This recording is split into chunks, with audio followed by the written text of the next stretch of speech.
গ্রামটার নাম ছিল নিশিতপুর। মানচিত্রে খুঁজলে পাওয়া যাবে না। শহর থেকে প্রায় 50 কিলোমিটার দূরত্ব, জঙ্গলের গা ঘেঁষে প্রায় একটা ছোট্ট গ্রাম, যেখানে সন্ধ্যের পর মানুষজন দরজা বন্ধ করে দরজায় খিল দেয় আর একটা অদ্ভুত নিয়ম মেনে চলে।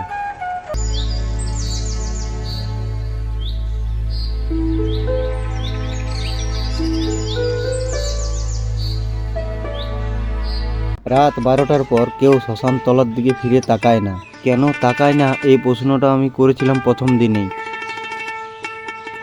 আমি অরিত্র, কলকাতা থেকে এসেছি। টিসিসের কাজে গ্রাম বাংলার লোকবিশ্বাস নিয়ে গবেষণা করছি। নিশিতপুর আমার কাছে শুধু একটা কেস স্টাডি ছিল।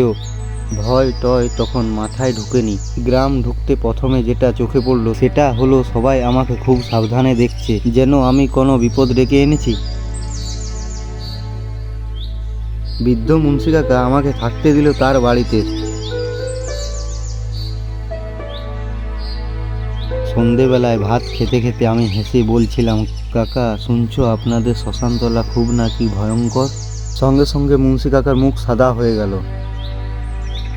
ও নাম নেবেন না বাবু, ওই জায়গার কথা রাতে বলতে নেই। ভূত প্রেত বিশ্বাস করিনি কাকা, এসব লোককথা। কাকা আমার দিকে এমন ভাবে তাকালেন যেন আমি মৃত মানুষের সাথে কথা বলছি।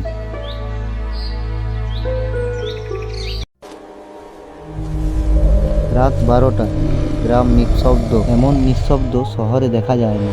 হঠাৎ কুকুরগুলো একসাথে চিৎকার শুরু করলো আর আতঙ্কে ভরা ডাক।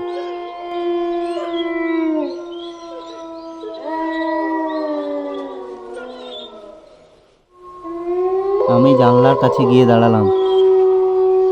দূরে গাছপালার ফাঁক দিয়ে শ্মশানতলার দিকে একটা আলো জ্বলছে। আগুন না, দীপশিখাও না, নীলচে সাদা আলো, জোনাকির মতো কিন্তু বিশাল। হঠাৎ মনে হলো আলোটা নড়ছে। আমার বুক ধক করে উঠল। অরিত্র। ঠিক তখনই শুনলাম স্পষ্ট আমার নাম। আমি ঘুরে তাকালাম, ঘরে কেউ নেই। অরিত্র এসো। আবার সেই ডাক। এই প্রথম আমার শরীর ঠান্ডা হয়ে গেল।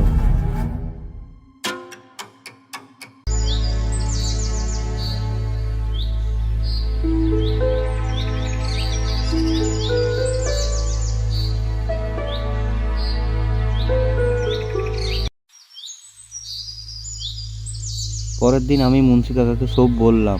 উনি চুপ করে শুনলেন। তারপর নিয়ে গেলেন আমাকে গ্রামের সব থেকে পুরনো লোকটির কাছে, ধনঞ্জয় দত্ত ঠাকুর।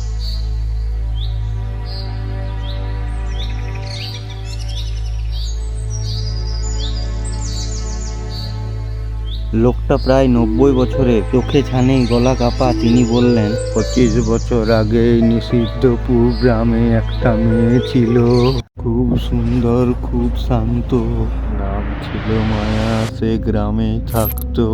মায়া নাকি একদিন হঠাৎ উধাও হয়ে যায়। 3 দিন পর তার দেহ পাওয়া যায় শ্মশানতলার পুকুরে। কিন্তু সমস্যা ছিল একটাই, দেহে কোনো পচন ধরেনি, কিন্তু চোখ খোলা ছিল আর মুখে ছিল একটা অদ্ভুত হাসি। মায়াকে কেউ খুন করেনি, ওকে শ্মশানতলায় ডেকেছিল। তারপর থেকে প্রতি বছর অমাবস্যার রাতে শ্মশানতলার থেকে ডাক আসে।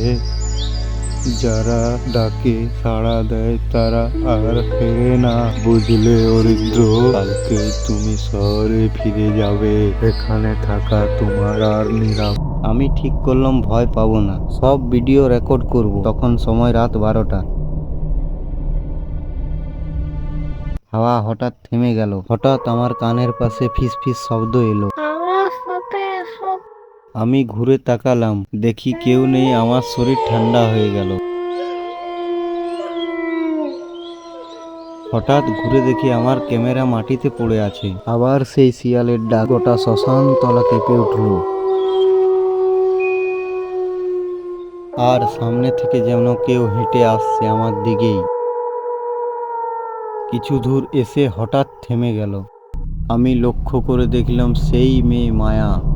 তার পা মাটিতে ছোঁয়া নেই, তার চুল দিয়ে জল ঝরছে। তুমি কথা শুনতে পাও, তাই তোমাকে আসতে হবে। তখন আমার শরীর আর আমার নিয়ন্ত্রণে ছিল না। শ্মশানতলার ভিতরে আরো ভয়ঙ্কর। মায়া আমাকে পুকুরের ধারেই নিয়ে গেল।